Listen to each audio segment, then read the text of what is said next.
கடாயை வந்து நம்ம அடுப்பில் வைக்கணும். கொஞ்சம் நல்லா காயணும் கடாய். அப்போ தான் வந்து நம்ம இப்போ நம்ம வந்து அரிசி பொரிக்க போகிறோம். ஓகே, இப்போ வந்து கடாய் நல்லா காஞ்சாதான் அது வந்து பொரியும். எல்லா அரிசியும் நம்ம மொத்தமாக போட்டுறக்கூடாது. கொஞ்சம் கொஞ்சமாக நம்ம வந்து போட்டு அதை வந்து பொரிச்சிட்ட பிறகு கொஞ்சம் எடுத்து வைக்கணும். இப்போ பார்க்கலாம். கொஞ்சமாக தான் போட்டிருக்கேன்னா நல்லா பாருங்கள். இது வந்து இப்போ கடாய் வந்து நல்லா காஞ்சிருக்கிறதுனால அது வந்து அப்படியே பொரிய ஆரம்பிக்கும். பாருங்கள், இந்த அரிசி வந்து பொரிய ஆரம்பிக்குதா, அப்படியே மூவிங்கில் இருக்கும். இப்போ நம்ம அதை வந்து கிண்டிக்கிட்டே இருக்கணும், இல்லைன்னா அரிசி தீஞ்சு போயிடும். அதுக்கு தெரியுதா? இங்கே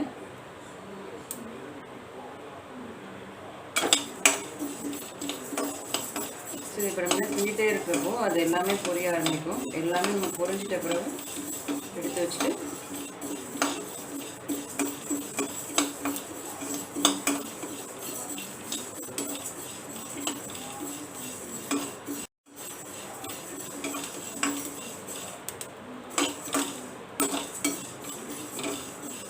நம்ம கிளறிட்டே இருக்கணும், விட்டுறக்கூடாது. விட்டோம்னா தீஞ்சிடும்.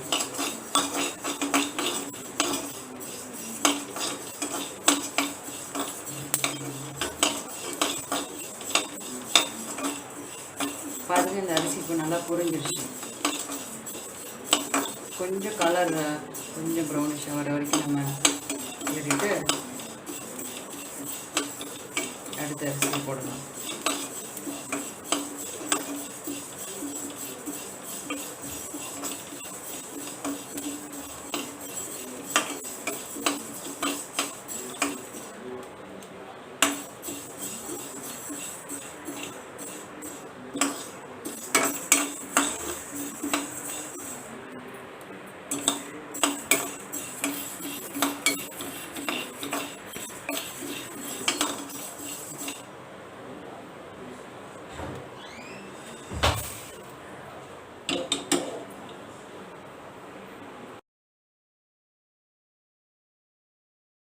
இதுதான் அதுக்குள்ள வித்தியாசம்.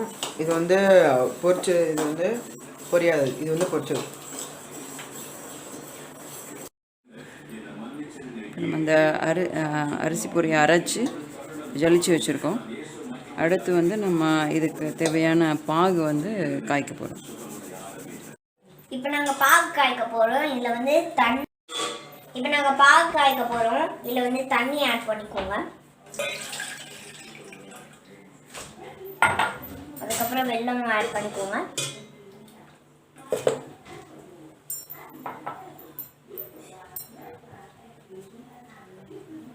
இது வந்து காலையில இருக்கணும்.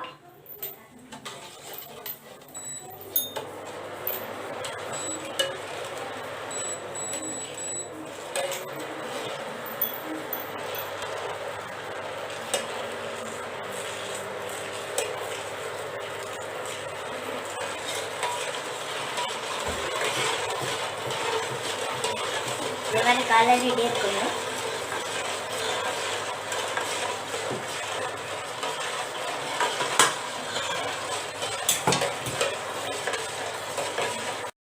இப்படி கொதிக்குது பாருங்க.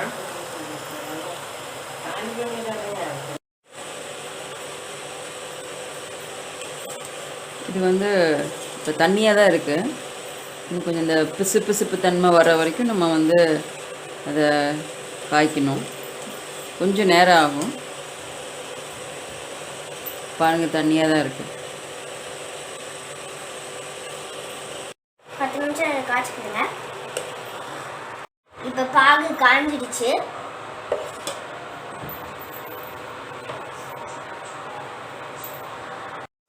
நிமிஷத்தில் பாகு ஆயிரும்.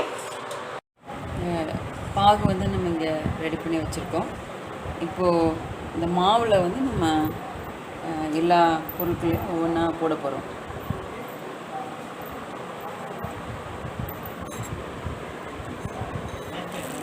உடச்சக்கடலை வறுத்தது அதை போடுறோம்.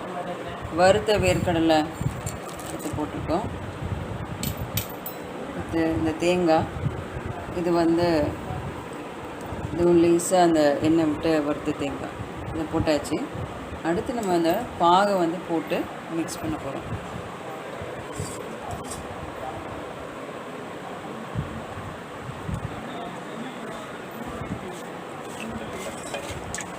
முதல்ல இந்த இதெல்லாம் போட்டு எல்லாத்தையும் மிக்ஸ் பண்ணிவிட்டு அதுக்கப்புறம் பாகு ஊற்றுங்க.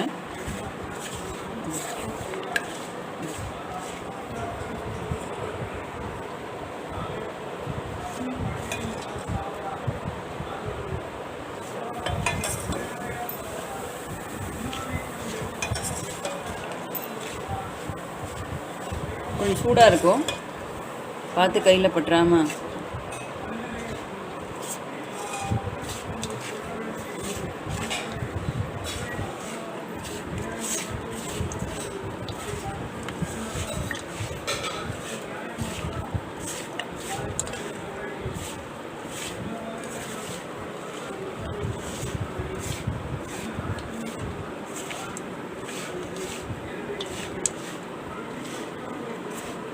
இந்த உருண்டை பிடிக்கிற மாதிரி பதத்துக்கு நமக்கு வந்து வரணும்.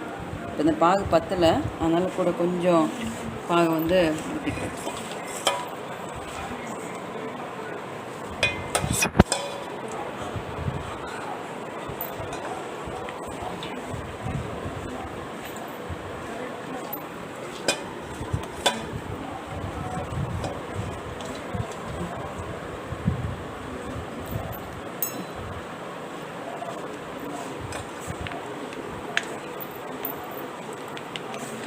இப்போ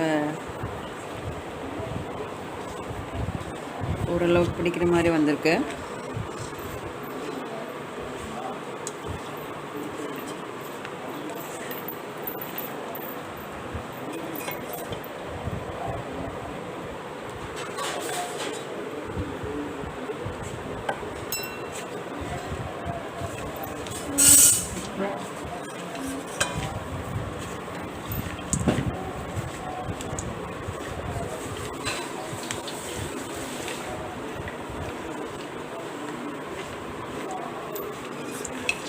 இப்போ நம்ம வந்து இதை உருண்டை பிடிச்சிக்கிடணும்.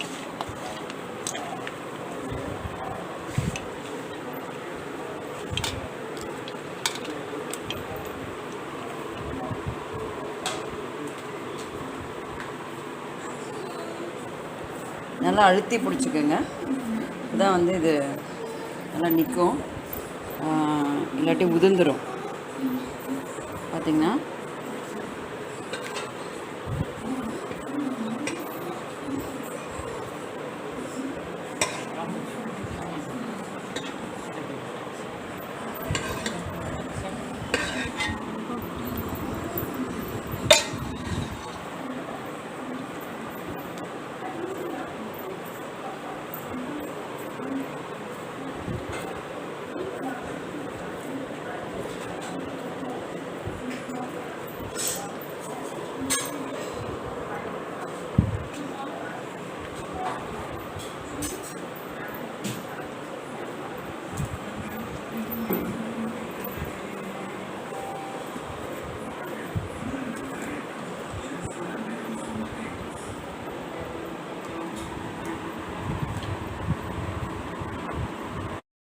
சுவையான பொரி அரிசி உருண்டை ரெடி.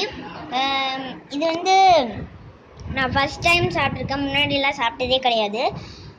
அதே மாதிரி எங்கள் அம்மாவும் ஃபஸ்ட் டைம் தான் பண்ணியிருக்காங்க, ஆனால் அது நல்லா வந்திருக்கு. இதில் வந்து அந்த அரிசி மாவு வந்து எனக்கு பிடிச்சிருக்கு. இந்த வீடியோ பார்த்ததுக்கு நன்றி. இந்த வீடியோ பிடிச்சிருந்துச்சுன்னா லைக் பண்ணுங்கள், ஷேர் பண்ணுங்கள், கமெண்ட் பண்ணுங்கள். அதுக்கப்புறம் மறக்காமல் இந்த பெல் ஐக்கானை கிளிக் பண்ணிடுங்க.